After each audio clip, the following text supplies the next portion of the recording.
Hello friends, welcome back to my channel Pathshala journey. आज हम file को लेकर बात करने वाले हैं relationship between text book and supplementary material. मतलब आप किस टेक्स्ट बुक के साथ, किस चैप्टर के साथ कौन सा सप्लीमेंट्री मटेरियल यूज़ करने वाले हैं, उसको लेकर आपको अपनी फाइल प्रिपेयर करनी है। सबसे पहले फाइल का मैंने यहाँ पे इंट्रोडक्शन दिया है कि जो पाठ्य पुस्तक है और जो अनुपूरक सामग्री है उसका शिक्षा के क्षेत्र में क्या महत्व रहता है या क्या आवश्यकता है, ये आपको पहले बताना है। उसके बाद यहाँ पर मैंने बताया कि पाठ्य पुस्तक क्या होता है। ये सब चीज़ें आपको बहुत कम शब्दों में लिखनी है। उसके बाद आपको पाठ्य पुस्तक की विशेषताएं बतानी है। इनको मैंने पॉइंट्स में बताया है, आप चाहे तो पैराग्राफ में भी लिख सकते हैं इन चीज़ों को। नेक्स्ट है पाठ्य पुस्तक के लाभ, पाठ्य पुस्तक के उद्देश्य लिखने हैं। उसके बाद अनुपूरक सामग्री मतलब सप्लीमेंट्री मटेरियल क्या होता है, आपको उसके बारे में बताना है।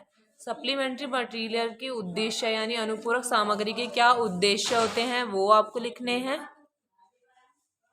उसके बाद आपको अनुपूरक सामग्री कौन कौन सी हो सकती हैं उसके कुछ एग्जाम्पल्स देने, जैसे मैंने यहाँ पे दिया है विषय संबंधी किट, पूरक पुस्तकें, दृश्य श्रव्य सामग्री, दृश्य सामग्री, इलेक्ट्रॉनिक उपकरण। तो और भी इसके हो सकते हैं, चार्ट, मॉडल, ये सब चीज़ें भी आप इसमें ऐड कर सकते हैं।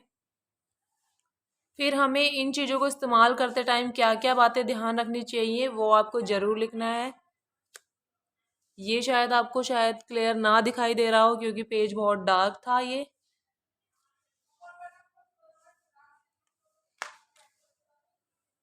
अब यहाँ पर मैंने अपनी साइंस की बुक जो एनसीईआरटी की 7th क्लास की है उसका प्रिंट लगाया है। आप जिस भी बुक के साथ अपना सप्लीमेंट्री मटेरियल का कॉन्सेप्ट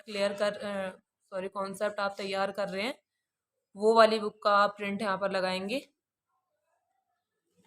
यहाँ से स्टार्ट हो जाता है हमारा फर्स्ट चैप्टर।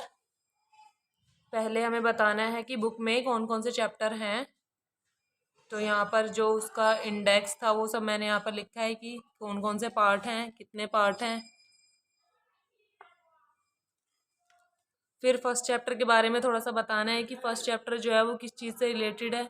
फिर आप फर्स्ट चैप्टर के लिए कौन सी अनुपूरक सामग्री का इस्तेमाल करेंगे, जैसे यहाँ पर मैं पीपीटी का यूज़ करूँगी तो मैंने पीपीटी के बारे में लिखा है। और जो इन दोनों का यूज़ करने से आपको क्या बच्चों को फ़ायदा हुआ, आपको पढ़ाने में कितनी आसानी हुई, ये सब चीज़ें आपको इसमें लिखनी है। यही चीज़ें आपको हर चैप्टर के साथ करनी है। सेकेंड चैप्टर में भी सेम ये सब चीज़ें बतानी है आपको।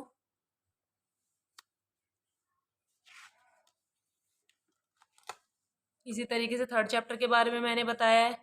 फिर क्या अनुपूरक सामग्री मैंने इस्तेमाल की वो बताया, और संबंध मतलब किस तरीके से हमें इन चीज़ों का यूज़ करके क्या फ़ायदा हुआ वो सब चीज़ें आपको लिखनी है। चैप्टर 4, 5, 6। आप इसमें एक पॉइंट और ऐड कर सकते हैं कि जो भी चीज़ आप यूज़ करें, जैसे आप पीपीटी यूज़ कर रहे हैं तो उस टाइम हमें क्या बातें ध्यान रखनी चाहिए। अगर आपको लगता है तो आप वो चीज़ें भी इसमें लिख सकते हैं।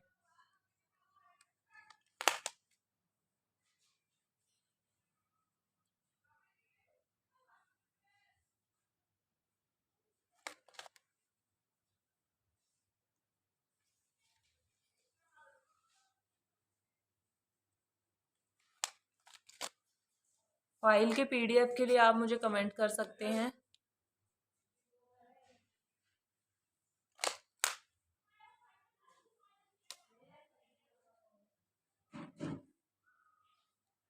चैप्टर 15 जब मैंने सारे ख़त्म कर लिए हैं तो उसके बाद पाठ्य पुस्तक और अनुपूरक सामग्री में क्या संबंध था वो बताना है। जैसे कि इनका इस्तेमाल करके प्रत्यक्ष अनुभव प्रदान करने में सहायक, मतलब बच्चों को इजीली किस तरीके से हम समझा सकते हैं और बच्चों को क्या फ़ायदे हुए हैं, पूरा ओवरऑल आपको वो लिखना है। अधिकतम ज्ञानेंद्रियों का प्रयोग मतलब एक से ज़्यादा सेंसेस का उपयोग करके बच्चों को ज़्यादा समझ में आता है, वो सब चीज़ें आपको लिखनी है। कुशलता पूर्वक पढ़ाने में सहायता मिलती है, ज्ञान के स्थायीकरण में सहायक होता है, मतलब नॉलेज जो है वो परमानेंट बनाने में सहायक है। पाठ पर ध्यान केंद्रित करना। कई बार जो अगर हम सप्लीमेंट्री मटेरियल का यूज़ नहीं करते और सिर्फ रीडिंग से ही और उस बुक का यूज़ करके हम कराते हैं तो चैप्टर कई बार बहुत बोरिंग हो जाता है। तो हमें इन सब चीज़ों का यूज़ करने से हम चैप्टर को थोड़ा सा इंटरेस्टिंग कर सकते हैं।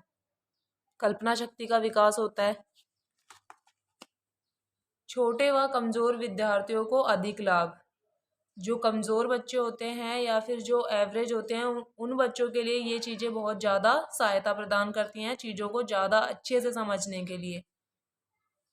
और लास्ट में आपको फाइल का कंक्लूज़न डालना है कि पाठ्य पुस्तक और अनुपूरक सामग्री का प्रयोग करने से आपका जो शिक्षण है उस पर आप क्या प्रभाव पड़ा, किस किस तरीके से विविधता आप उसमें ला पाए। तो ये सब चीज़ें आप लिखने के बाद आपकी फ़ाइल कंप्लीट हो जाती है और हमारी वीडियो भी इस पेज के बाद कंप्लीट हो जाती है। तो thank you guys for watching my video. Please like share and subscribe my channel.